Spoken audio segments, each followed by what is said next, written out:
Hey, what's going on? I'm Anthony, this is Out of the Hat Gaming, and I've got a special new video for you today. I am doing my very first reaction video. I've never done this before. I'm going to be doing the GTA Definitive Edition reaction. I have actually saw this trailer once before, but I'm going to just kind of watch it and kind of just give my insight on it. I'm actually very excited for this because I'm an OG player. I've been playing GTA since the beginning. I mean, kind of sort of. It was more like at my friend's house because my parents wouldn't buy it for me. You know, they didn't allow me to play that stuff, so I in secret did it at my friend's house because he had Vice City and he had San Andreas, and you know, we would tear up the streets using the co-op mode. I bet you did not know that GTA San Andreas originally on PlayStation 2 had you can play two-player on it, so it had co-op on it. So I don't know if you knew that or not, but I kind of hope they keep that element in for the remastered definitive edition.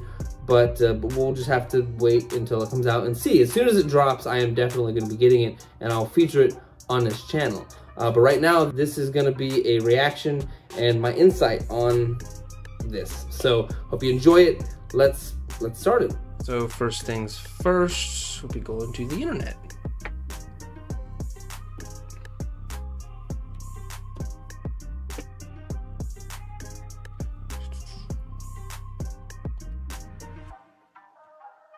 Edition trailer. I wanted to do my reaction to it, so here it is. Hello.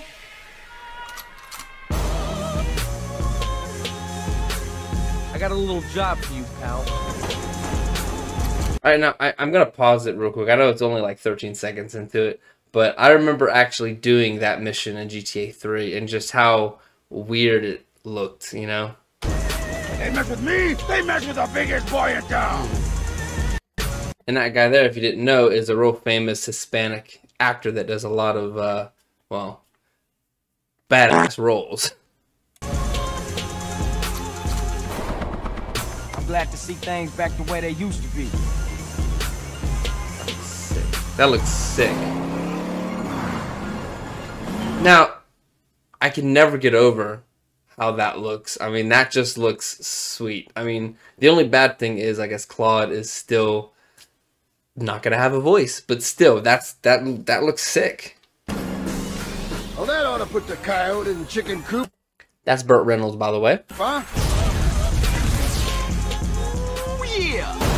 And if he's ratting us out, kill him. It's easy. Haven't you ever seen a movie? You say it like it's a bad thing. Shut up, Carl.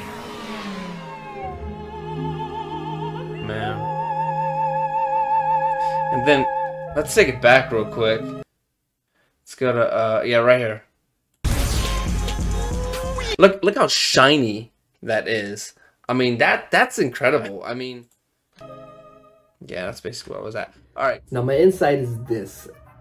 As an OG player that has been playing since 2004, I'm actually really excited about this. And I know some people might be thinking, you know, where's GTA 6? It has been over 8 years since Rockstar created a new game. But I'm telling you, these games seem like they're, I wouldn't exactly say like built from scratch, you know, because obviously they didn't have to get voice actors or anything like that. But they definitely did have to recreate something, because I'm pretty sure that GTA 5 was created with a Rage engine, which is a Rockstar created engine to create the types of games that they make now with Grand Theft Auto 5 and GTA Online. And I think Red Dead Redemption 2 was also created with the same engine. The Definitive Edition, I believe, was created with the Unreal Engine, which is the same engine that made games like Saints Row. Judging by the trailer, it looks like it could be a Saints Row type of play. But I believe that they did that in order to keep the same feel of the originals. It's going to play similarly to GTA 5 as far as the controls, because they're going to redefine the controls. They're going to not make them as clunky. I don't know if any of you guys watching has played the originals or not, but GTA 3 shooting and, you know, like just trying not to get shot yourself, you know, trying to get the cover. It was a clunky mess. I mean, yes, those games are a huge staple in today, but they were a clunky, just a mess. Because I remember playing as Claude in GTA 3, once you aimed at somebody, you couldn't move. You know, it just kind of just stood there with holding your shotgun or whatever, and then until you get shot. You know what I mean? Which nowadays, you know, you can move around when you aim. You can do like a little roll, somersaults or whatever to kind of make you harder to hit. You know, so I think that they're going to use a lot of those types of elements as in like today. Like, you know, maybe as Claude, maybe you can actually aim at someone and do a quick little roll. Maybe you'll be able to take cover actually, because those original games, you couldn't take cover. Now, you know, Vice City was very similar to the way the shooting was done in 3, but it was a little bit better, but still not as good. Like, it was still pretty bad. I think when they started getting it right is when they did San Andreas. San Andreas, you can move a little bit more when you're aimed at somebody. You know, so San Andreas, I believe, is when they kind of got things right. And eventually made GTA 4 and then 5.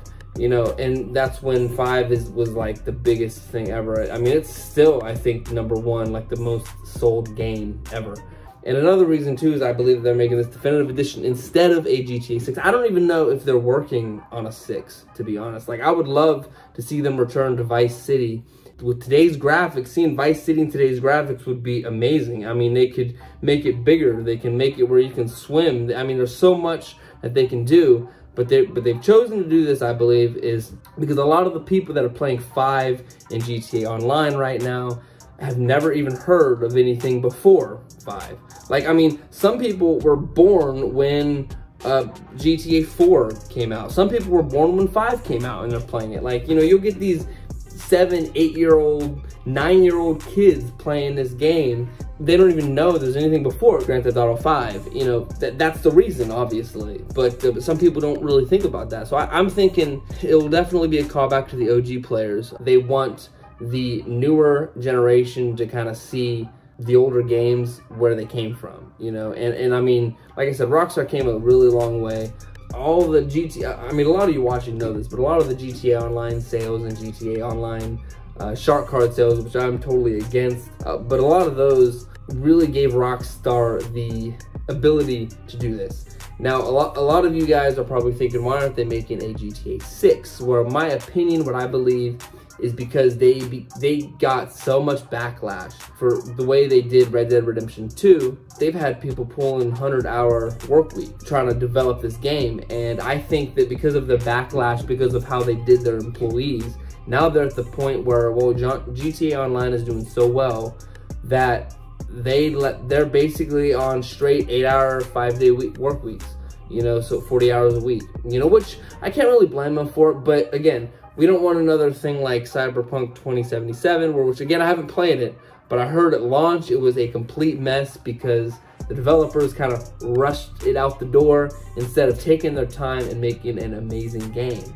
So those are my opinions. I hope you guys, you know, kind of understand. Again, they're just opinions. Like, I would love to see GTA 6, but I would rather wait 20 years to get a great game than 1 year and get a mediocre game that they are going to have to patch and re-release. You know what I mean? But with that being said, those are my opinions. If you guys have your own opinions or whatever, please let me know in the comments below. I appreciate you guys supporting me this far, and I hope you enjoyed this video. And if you did, make sure you like it. Also, subscribe if you are new to my channel, if this is the first video you've ever seen.